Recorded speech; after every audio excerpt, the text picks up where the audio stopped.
ನಮಸ್ತೆ ವೀಕ್ಷಕರೇ, Saptashwa TV top 10 ನ್ಯೂಸ್ಗೆ ಸ್ವಾಗತ. ನಾನು ಶಮ್ಮಿ ಶೆಟ್ಟಿ. ಬೆಂಗಳೂರು ನಗರದಲ್ಲಿ ವಾಣಿಜ್ಯ ಎಲ್ಪಿಜಿ ಪೂರೈಕೆಯಲ್ಲಿ ಉಂಟಾದ ವ್ಯತ್ಯಯದಿಂದ ಹಲವಾರು ಹೋಟೆಲ್ಗಳು ಮತ್ತು ರೆಸ್ಟೋರೆಂಟ್ಗಳು ಕಾರ್ಯಾಚರಣೆ ಸ್ಥಗಿತಗೊಳ್ಳುವ ಪರಿಸ್ಥಿತಿ ಎದುರಿಸುತ್ತಿವೆ. ಈ ಸಮಸ್ಯೆ ಪರಿಹರಿಸಲು ತುರ್ತು ಕ್ರಮ ಕೈಗೊಳ್ಳುವಂತೆ ಸಿಎಂ ಸಿದ್ದರಾಮಯ್ಯ ಅವರ ಕೇಂದ್ರ ಸರ್ಕಾರಕ್ಕೆ ಮನವಿ ಕೂಡ ಮಾಡಿದ್ದಾರೆ. ಪೆಟ್ರೋಲಿಯಂ ಮತ್ತು ನೈಸರ್ಗಿಕ ಅನಿಲ ಸಚಿವಾಲಯದ ಪರಿಷ್ಕೃತ ಆದೇಶವು ಮನೆಗಳಿಗೆ ನಿರಂತರ ಎಲ್ಪಿಜಿ ಪೂರೈಕೆಯನ್ನ ಖಚಿತಪಡಿಸಿದರೂ ಅದರ ಪರಿಣಾಮವಾಗಿ ವಾಣಿಜ್ಯ ಎಲ್ಪಿಜಿ ಕೂಡ ಕೊರತೆ ಉಂಟಾಗಿದೆ.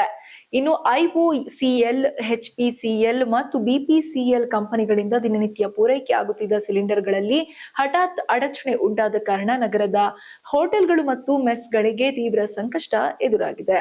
ಇನ್ನು ಇರಾನ್ ಇಸ್ರೇಲ್ ನಡುವಿನ ಯುದ್ಧದ ಪರಿಣಾಮವಾಗಿ ಬೀದರ್ನಲ್ಲಿ ಕೂಡ ಕಮರ್ಷಿಯಲ್ ಗ್ಯಾಸ್ ಪೂರೈಕೆ ಸಂಪೂರ್ಣ ಸ್ಥಗಿತಗೊಂಡಿದೆ. ಕಳೆದ 2 ದಿನಗಳಿಂದ ಸಿಲಿಂಡರ್ಗಳ ಸ್ಟಾಕ್ ಇಲ್ಲದ ಕಾರಣ ಹೋಟೆಲ್ ಮಾಲೀಕರು ಭಾರಿ ಸಂಕಷ್ಟಕ್ಕೆ ಎದುರಿಸುತ್ತಿದ್ದಾರೆ. ಇನ್ನು ಸಂಕಷ್ಟದಿಂದ ದಿನನಿತ್ಯ 4 ಸಿಲಿಂಡರ್ ಅಗತ್ಯವಿರುವ ಹೋಟೆಲ್ಗಳು ಕಟ್ಟಿಗೆ ಮೊರೆ ಹೋಗಲು ಈಗಾಗಲೇ ಅಂತಹ ಪರಿಸ್ಥಿತಿಯನ್ನ ಎದುರಿಸುತ್ತಿವೆ. ಗ್ಯಾಸ್ ಬೆಲೆ ಏರಿಕೆಯಿಂದ ಊಟ ತಿಂಡಿ ದರ ಕೂಡ ಹೆಚ್ಚಳ ಮಾಡುವ ಬಗ್ಗೆ ಹೋಟೆಲ್ ಮಾಲೀಕರು ಚಿಂತನೆ ಕೂಡ ನಡೆಸುತ್ತಿದ್ದಾರೆ. ಪೂರೈಕೆ ಪುನಃಸ್ಥಾಪನೆ ಆಗದಿದ್ದರೆ ಹೋಟೆಲ್ಗಳು ಬಂದ್ ಆಗುವ ಸಾಧ್ಯತೆ ಹೆಚ್ಚಿದ್ದು ಸಾಮಾನ್ಯ ನಾಗರಿಕರ ಜೀವನದ ಮೇಲೆ ನೇರ ಹೊರೆ ಬೀಳುವ ಸಾಧ್ಯತೆ ಕಂಡುಬರುತ್ತಿದೆ.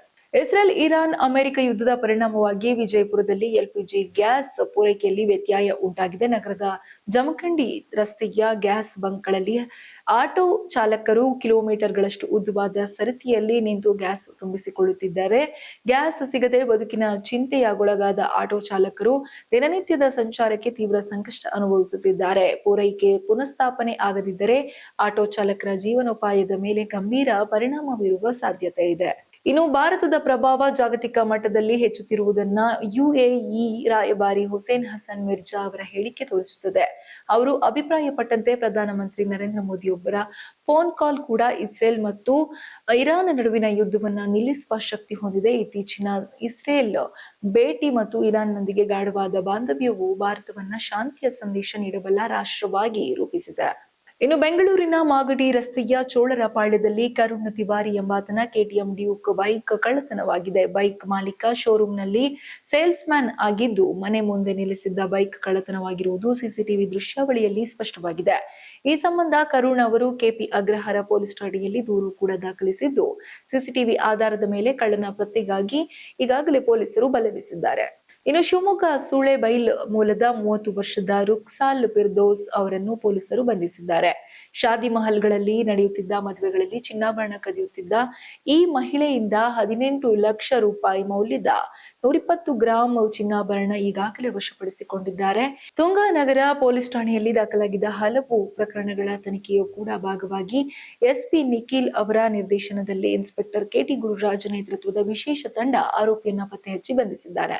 ಇನ್ನು ಹುಬ್ಬಳ್ಳಿ ಚೆನ್ನಮ್ಮ ವೃತ್ತದಲ್ಲಿ ಕಾಲೇಜು ವಿದ್ಯಾರ್ಥಿಗಳ ನಡುವೆ ಕ್ಷುಲ್ಲಕ ಕಾರಣಕ್ಕೆ ಈಗಾಗಲೇ ಗಲಾಟೆ ನಡೆದಿದೆ. ಮಧ್ಯಾಹ್ನ ನಡೆದ ಈ ಘಟನೆ ವೇಳೆ ವಿದ್ಯಾರ್ಥಿಗಳು ಹಾಡುಹಗಲೇ ಬಡಿದಾಡಿಕೊಂಡಿದ್ದು ಅನೇಕರು ಬುದ್ಧಿವಾದ ಹೇಳಿದರೂ ಕೂಡ ಕೇಳದೆ ಸ್ಥಳದಿಂದ ಪೊಲೀಸರು ಬರುವ ಮುನ್ನವೇ ಕಾಲ್ಕಿತ್ತಿದ್ದಾರೆ. ಇನ್ನು ಈ ಗಲಾಟೆಯ ದೃಶ್ಯಾವಳಿ ಸಾಮಾಜಿಕ ಜಾಲತಾಣಗಳಲ್ಲಿ ಸಖತ್ ವೈರಲ್ ಆಗಿದೆ. ಇನ್ನು 2026ರ ಟಿ20 ವಿಶ್ವಕಪ್ನಲ್ಲಿ ನ್ಯೂಜಿಲೆಂಡ್ ವಿರುದ್ಧ ಜಯ ಸಾಧಿಸಿ ಭಾರತ ತನ್ನ 3ನೇ ಪುರುಷರ ಟಿ20 ವಿಶ್ವಕಪ್ ಕಿರೀಟವನ್ನ ಅಹಮದಾಬಾದ್ನ ನರೇಂದ್ರ ಮೋದಿ ಕ್ರೀಡಾಂಗಣದಲ್ಲಿ ಗೆದ್ದುಕೊಂಡಿತ್ತು. ಈ ಐತಿಹಾಸಿಕ ಸಾಧನೆಗಾಗಿ ಬಿಸಿಸಿಐ ತಂಡಕ್ಕೆ 131 ಕೋಟಿ ರೂಪಾಯಿ ನಗದು ಬಹುಮಾನವನ್ನ ಘೋಷಿಸಿದೆ. ಆಟಗಾರರು, ಸಹಾಯಕ ಸಿಬ್ಬಂದಿ ಹಾಗೂ ಆಯ್ಕೆದಾರರಿಗೆ ಅಭಿನಂದನೆ ಸಲ್ಲಿಸಿದ ಮಂಡಳಿ ಅವರ ನಿರಂತರ ಯಶಸ್ಸಿಗೆ ಶುಭಾಶಯಗಳನ್ನು ಕೂಡ ತಿಳಿಸಿದೆ. ಸೂಪರ್ ಸ್ಟಾರ್ ರಜನಿಕಾಂತ್ ಅಭಿನಯದ ಬಹುನಿರೀಕ್ಷಿತ ಜೈಲರ್ 2 ಚಿತ್ರದ ಶೂಟಿಂಗ್ ಬಿರುಸಿನಿಂದ ಸಾಗುತ್ತಿದೆ. ಆಗಸ್ಟ್ ವೇಳೆಗೆ ಚಿತ್ರವನ್ನು ತೆರೆಗೆ ತರುವ ಯೋಜನೆ ಕೂಡ ಮಾಡಿರುವ ನಿರ್ದೇಶಕ ನೆಲ್ಸನ್ ದಿಲೀಪ್ ಕುಮಾರ್ ಕೆಲಸಗಳನ್ನ ತ್ವರಿತಗೊಳಿಸುತ್ತಿದ್ದಾರೆ. ಈ ನಡುವೆ ಶಾರುಖ್ ಖಾನ್ ಈ ಚಿತ್ರದಲ್ಲಿ ಪೊಲೀಸ್ ಅಧಿಕಾರಿಯಾಗಿ ಕಾಣಿಸಿಕೊಳ್ಳಲಿದ್ದಾರೆ ಎಂಬ ಮಾಹಿತಿ ಹೊರಬಂದಿದ್ದು ಅಭಿಮಾನಿಗಳಲ್ಲಿ ಇನ್ನಷ್ಟು ಕುತೂಹಲ ಹೆಚ್ಚಿಸಿದೆ. ಇನ್ನು ಬೆಳಗಾವಿ ನಗರದಲ್ಲಿ ಬೇಸಿಗೆ ಆರಂಭಕ್ಕೂ ಮುನ್ನವೇ ಕುಡಿಯುವ ನೀರಿನ ಸಮಸ್ಯೆ ತೀವ್ರಗೊಂಡಿದೆ. ಒಡಂಗಾವಿ ರೈತ ಗಲ್ಲಿ ನಿವಾಸಿಗಳು ಚರಂಡಿ ನೀರು ಸೇರ್ಪಡೆ ಆಗುತ್ತಿರುವುದಕ್ಕೆ ಆಕ್ರೋಶ ವ್ಯಕ್ತಪಡಿಸಿ ಖಾಲಿ ಕೊಡಗಳನ್ನು ಹಿಡಿದು ಬೆಳಗಾವಿ ಮಹಾನಗರ ಪಾಲಿಕೆ ಕಚೇರಿಗೆ ಮುತ್ತಿಗೆ ಹಾಕಿದ್ದಾರೆ. ಕಳೆದ 20 ದಿನಗಳಿಂದ ಮನವಿ ಸಲ್ಲಿಸಿದರೂ ಅಧಿಕಾರಿಗಳು ಸ್ಪಂದಿಸದಿರುವುದಕ್ಕೆ ಜನರು ಬಾಯಿ ಬಡಿದುಕೊಂಡು ಪ್ರತಿಭಟನೆ ನಡೆಸಿದ್ದಾರೆ. ಸ್ಥಳಕ್ಕೆ ಮಾರ್ಕೆಟ್ ಸಿಸಿಐ ಜೆಎಂ ಕಾಲಿ ಮಿರ್ಚಿ ಮತ್ತು ಪಿಎಸ್ಐ ವಿಠಲ್ ಹಾವನ್ ಅವರ ಭೇಟಿ ನೀಡಿ ಇನ್ನು ನಿವಾಸಿಗಳನ್ನು ಮನವೊಲಿಸಲು ಪ್ರಯತ್ನಿಸುತ್ತಿದ್ದಾರೆ. ಇದು ಈ ಹೊತ್ತಿನ ವಿಶೇಷ. ಇನ್ನಷ್ಟು ಸುದ್ದಿಗಳಿಗಾಗಿ ನೋಡ್ತಾ ಇರಿ ಸಪ್ತಾಶ್ವ ಟಿವಿ.